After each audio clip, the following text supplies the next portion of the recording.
Je reviens sur la question des expressions faciales. Les Africains et les Asiatiques, les gens des Européens, pour moi, Européens, c'est aussi tous ceux qui habitent en Amérique, en fait. En Amérique du Sud, en Amérique du Nord, à peu de choses près, sauf évidemment les esclaves noirs, africains, d'origine. Mais ce qui caractérise cette population-là, ce sont des expressions, une très grande pauvreté d'expression. Des expressions très contrastées. Ils ont beaucoup moins de capacité à faire évoluer leur visage, à multiplier les variantes, les nuances d'expression que les Européens. Donc ils ont des visages qui sont assez figés, peuvent être contrastés effectivement, parce que dès qu'il y a un sourire, évidemment ça change, mais en dehors de cette binarité comme ça assez rudimentaire, ils n'ont pas une grande variété d'expressions, et surtout, ils n'ont que des expressions qui sont délibérées en quelque sorte. Un sourire, c'est pas quelque chose qui se fait spontanément, ou qui se fait naturellement, c'est parce qu'on veut le faire. Alors que le visage européen, ils expriment des choses qui vont au-delà de la volonté. C'est-à-dire qu'on peut lire ces visages, ce sont des visages qui sont lisibles.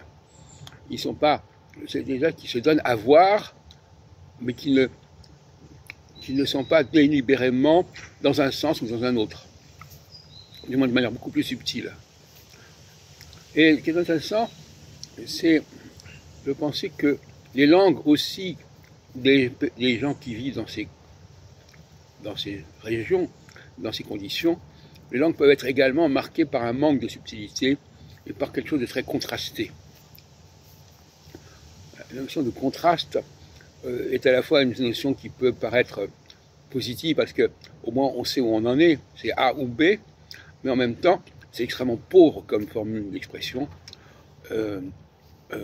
C'est A ou B effectivement, alors que pour les Européens, il y a une sorte de continuum d'expression qui d'ailleurs peut dérouter, parce que d'une seconde à l'autre, le visage peut changer, le message peut évoluer, mais donc il y a un message visuel qui est infiniment plus subtil, infiniment plus sophistiqué, infiniment plus varié que chez les populations qui viennent d'Afrique ou d'Asie.